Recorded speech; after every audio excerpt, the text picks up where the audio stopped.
First of all, big congrats to Coach Stimmel and the guys for the big win today, Marquette Lacrosse. Nice. We're excited to be here, heading into this game against Michigan State tomorrow. Heck of a program. I remember my first year in coaching as a 22-year-old kid, watching Coach Izzo's Mateen Cleaves-led squad win the national championship. And that, for me, was a moment that cemented in my mind college basketball is where I wanted to be. So I've always been a fan of Coach Iz, of his program, the way they play, the way they conduct themselves. And for us, it's a heck of an opportunity to compete against them tomorrow night. I'll start with Bill down here. Ben Steele, Milwaukee Journal-Sentinel. Coach Izzo's teams are going to be tough. They're going to be good at rebounding. So in a short turnaround, short prep, how have you prepared your team to what you're going to see tomorrow? I think the preparation isn't so much in the short turnaround. It's what you've done all year and who you've competed against all year and the way that you've prepared as a group all year. So there's nothing new that we can or will do in between yesterday's games and tomorrow night's game. It's about us being the best version of us. Certainly there'll be some points of emphasis relative to Michigan State, but our focus is on being the best version of Marquette on the offensive end, the defensive end, and most important culturally, how we act, how we interact, and how we respond for 40 minutes. John Neo, Detroit News. One, what was it about the 2000 team that cemented that in your mind? And then two, Tom was in here talking about, I guess 10 years ago, you were calling him for a scouting report on Michigan when you guys played up at the Palace. What do you remember about that conversation? The biggest thing I remember about that, first of all, Michigan was loaded. I mean, they gave us a rough go at the Palace that day. But before the game, I always use these different things in the pre-games and different props of the team. So I used this audio recording of Mateen. He had called me and left me a voicemail, and I just asked him to kind of give the guys some words of wisdom because he actually had come and spent a couple of days at VCU earlier that season. And I can't say up here publicly what he said because it's not appropriate, but what he said will forever ring in my mind. But it also falls under the category of sometimes what we do as coaches is more meaningful to us than it is to the players. And so we didn't fare very well that day. But Mitch McGarry and Tim Hardaway Jr. and Trey Burke, Stauskas, and all those guys had a lot to do with that. But Coach Iz has always been, I think he, along with George Raveling, is America's coach's mentor. I think if you polled the coaches across the country, Coach Iz would be at or near the top in terms of coaches that we look up to, that we call every once in a while for advice, that we watch press conferences and keep a close eye on just what he's doing because he's had a high standard of excellence for so long. Here in the blue. Kaylin Wright from the Marquette Wire. So, Coach, all season you've emphasized the importance of defense. How important is that defense going to be tomorrow against Michigan State, who finds a lot of success from beyond the arc? Yeah, we've got to make sure we have a high hand contest. They're shooting the ball at a high rate. I think fourth in the country right now from three. They have a lot of different guys that are making shots, but Hauser particularly is shooting the cover off the ball. So, when guys are shooting that well, you can't depend on them to miss. You have to make them miss. And that's easier said than done against Michigan State because their offense is fast-paced. They run a lot of actions. They're very good at screening. And they pass the ball well. That's a great combination. But, for us, we've got to make sure we're aggressive. I thought when we had good defensive possessions yesterday, there was an aggressiveness about us, and we've got to ramp that up even to another level. Kristen Parisi, the Marquette Wire. Andy Katz just came out with his power rankings for the last 32 teams, has Marquette at 14. So, the disrespect has been there all season. You guys have been underdogs. But just kind of like continuing into tomorrow, what's that mentality like when people, like the experts, are still keep getting you guys down low, still disrespecting you all? You know what? I love Andy Katz, and I appreciate everyone that covers our game. But, you know, I actually put more stock into how our players feel. And, you know, it's always interesting to me how these rankings and these ratings change. And it's like the game's over. Now it changes. Andy Katz picked UConn to win the Big East tournament. Does that impact us? No, we went and won the Big East tournament. So, you know, I learned in 2011, that was my first time coaching in the NCAA tournament, that what people say about you, what they say you're going to do, you know, where they put you in power rankings really has nothing to do with the outcome of the game. It's more about how your players feel and what they're able to do in terms of carrying over that feeling on the court. Coach Scott Grodzki, CBS Milwaukee. How do you feel about, are there any concerns with Tyler's thumb? It sounds like he's for sure playing, but what kind of a boost does having him come out and the team knowing he's coming out not 100% give? Yeah, I mean, Tyler's played all year. It's really never been a thought that he was not going to play.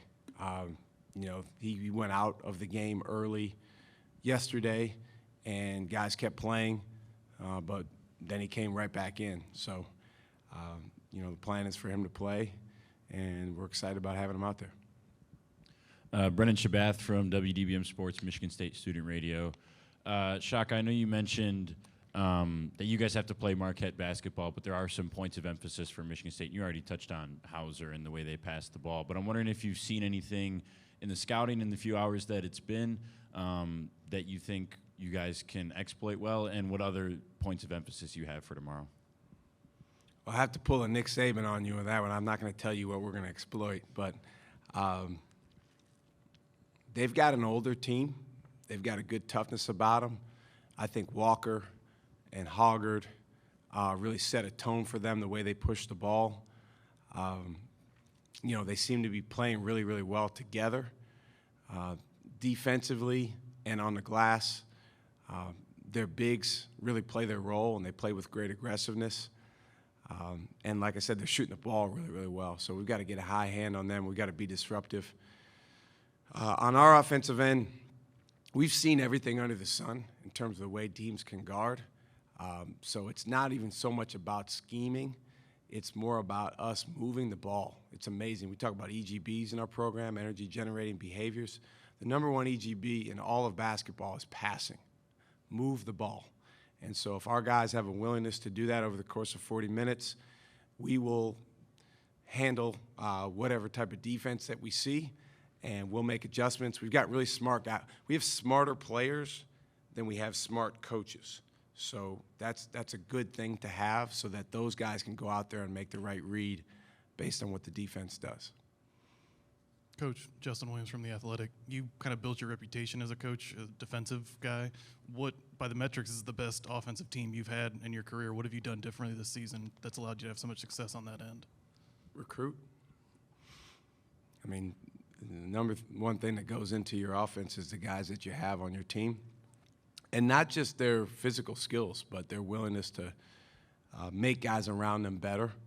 We have, in Tyler Kolek and Oso Ighodaro, two of the best passers in college basketball at their respective positions. So that's a great start. And then we have, you know, guys with different skill sets that work really well together. I think one of the advantages that we have had all season long, hopefully we can continue to press, is that our whole offensively and when we've been at our best defensively has been bigger than the sum of our parts. And that's because of our guys' willingness to share and work together. Here in the middle. John Leasy, Marquette Wire. Coach, I want to talk about Michigan State's guards. You mentioned a little bit of Hoggard a little bit earlier, but what kind of challenges might they pose to you as you've been able to go through the scouting and film over the last couple of days? I know you watched them also before your game yesterday. Yeah, I've been watching those guys a long time. We tried to recruit Walker when he went into the transfer portal. This is when I was still at Texas, you know, near the very end, right before I came to Marquette. Older, tough, you know, they do a really good job of attacking and getting in the paint, and they seem like they're passing the ball really well. Michigan State has a very good blend in their offense of on-ball and off-ball screening. Those guys, they do a nice job using pick and rolls. But then, Walker and Hauser and some of their other guys do a nice job using screens off the ball as well. And Michigan State, as always, going back to Mo Pete, done a great job with cutting and moving off the ball. So that's going to be a real challenge for us. We're going to have to do a good job defeating screens. In some ways, similar to UConn, who we played 3 times this year, with that level of physicality and precision, the way that they cut and move, and that type of aggressiveness. To our left here. Yeah, I'm Chuck Culpepper from the Washington Post. As someone who has a place in the lore of this event, did you have to spend your Friday night studying dreadfully boring game film, or were you able to watch the 2 games that went on in this building? I did both. In 2023, I guess that's what all of us do, is multitask. So I was literally, we had our dinner meal was at 9 p.m. And so before that, I was in my room watching tape on Michigan State and reviewing some stuff. I like to watch our last game, multiple times. So I was watching those, and FDU was playing Purdue. And so I had that game on and just in the background. But you could just kind of feel the energy through the TV without even really all the way watching it, that FDU was, as our guys would say, they were on one. I mean, they were rolling. And they just looked like they were at the park playing. Like it was like, okay, it's our group against those guys over there. We don't really care what it says on their jersey. We're picking up teams and we're going at them. And it's what March Madness is all about. You feel bad for the higher seeded team when they go through that, because you know that they're a terrific team that happens to not be playing terrific on that night, and that's kind of the agony of defeat of the NCAA tournament, and I've been there, is that you only get one crack at each round, and it's win or go home. So, I did feel like watching those games, really multiple games the last couple days, I really respect and appreciate our players for being able to win 3 emotional games in New York City in the Big East tournament. The last 2 against, very highly regarded teams, and then coming here and playing a team from a smaller league with a less recognizable name and having the appropriate level of respect and even fear for losing that it was required to win that game. And I've been on the other side of that, when you win the conference tournament and you're riding high and feeling good about yourself, and you feel like, oh, we're going to be good against these guys. That's just not how this tournament works. But congratulations to FDU and, to all the teams that were able to pull off big upsets. That's what makes March Madness so much fun. Down here in front. Jack Ebling, The Drive with Jack, and Press Pass. Shaka, knowing Tom the way you do, what specifically has allowed him to get to 25 straight NCAA tournaments, 8 Final Fours, win 55 games here? What is it? A friend of mine said this. He was describing another coach, and I think it is equally applicable to Coach Izzo. And he said, there's a few different ways to go about coaching, but what Coach so-and-so does, he's describing another coach, applicable to Coach Izzo, is he lights himself on fire, and he makes sure that fire is so strong and so bright and so hot that it affects everyone around him. And that's Coach Izzo. And he's done that for a long, long time. And so if you're in that program, you don't have a choice. It's not an option. You have to have a level of intensity. You have to have a level of passion. Otherwise, you just don't function. You don't make it. And that's why they've been to 25 straight tournaments, and that's why he's had all the success he's had. Here in the middle. Kristen Parisi, Marquette Wire. I mean, a lot of mid-majors, a lot of upsets, as he said over there, FDU over Purdue. What does it just talk about, like how March Madness, how the tournament is changing, and do more mid-majors deserve to be in this tournament and be able to make those magical Cinderella runs? Well, I think the biggest thing that it's saying is there's a lot less fear than there used to be. You got 2 number 16 seeds that have won in the last 5 years. Multiple 15 seeds. You saw what St. Peter's did last year. A lot of lower seeds winning, and they're just not afraid. They don't care. They don't overly respect anyone. They're coming at your neck, and they're able to use the slight of being the underdogs in their favor. And so I think you're going to continue to see those upsets. Plus, I think with increased media attention, social media, there's even more pressure on the favorites. And so I think that will continue. In terms of more mid-majors in the tournament, they don't put coaches on the committee. I think it's backwards. I think the people that know basketball best are players, number 1, and coaches, number 2. You got none of those on the selection committee. And that's because administrators love to be in charge, and they love to make the rules, and they love to act like they know the game to the level that players and coaches do. It's not my decision. I think it's hard because the power conferences have such incredible influence over big decisions like this. But are there more deserving mid-majors? Absolutely. Would there be more upsets if there was more mid-majors? Absolutely. Michael Cohen from Fox Sports. Shaka, one of the areas where Tom has been a little critical of his own team this year is kind of the fluctuating defensive effort that he's noticed throughout the season. No team is perfect and every team is different, but what are some of the things that you try and do to generate consistent defensive effort on a nightly basis? Yeah, I mean, I feel the same way as him. We've had games where for one half we've been just terrific on the defensive end, and then the second half or the other half not being nearly as good. I think that talented players, let's be honest, the majority of these guys largely get recruited because of offense. That's normally what gets you recruited at a high level. There's obviously exceptions to that. And so that's where they come into college hanging their hat, is the ability to score or create scoring for their team. And it's an evolution that guys need to go through to take on what we would call a defensive identity. And all the winning guys, you talk about some of the guys that have played at Michigan State over the years, Mateen Cleaves, Draymond Green, all the guys that have won big, they've eventually taken on that defensive identity. The same thing is the case for any program that's got a high standard.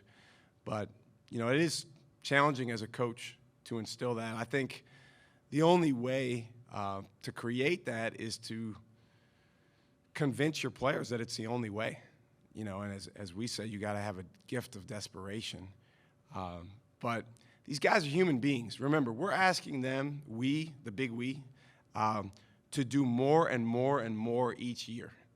And pretty soon it's going to be play these games in August so we can make money on TV and all that. Like, the more we ask them to do, the harder it is to get them to be consistent. The longer we make the season, the more we try to jam into their schedules, the harder it is. And there's teams around the country who weren't as good at defense or whatever you want to fill in the blank with because those players' minds were on other things that they were doing. And they're human beings. And I don't blame them. So it's a fight. Last question for Coach. We're going to go to Zoom. Patrick, go ahead and identify yourself and ask the question. Patrick Waring from the MBS Sports Hour. Coach, you just mentioned the Big East tournament, and a little before that, you talked about what you've done during the season to prepare you for now. I just kind of wanted to ask you, in year 2, can you just talk about the Big East Conference, just the teams, the schedule, everything you've had to go through to get you to this point right now? Absolutely. I love the Big East Conference. It's my favorite conference that I've gotten a chance to coach in as an assistant or a head coach for one simple reason. It is the ultimate basketball conference. It's a bunch of schools that, you want to talk about gift of desperation. These schools in our league have an incredible desperation to have success in basketball by any means necessary. And you can feel that when you go on the road to Providence, when you go on the road to Villanova, when you go on the road to Seton Hall. And as an opposing team, it is imposing, but it's also a ton of fun. And as a guy that played Division III basketball, it's just a privilege and a gift to be part of that. So I love the Big East, and grateful that our guys put us in position to win the Big East this year. Coach Smart, thank you for your time. We'll Thank see you you tomorrow night.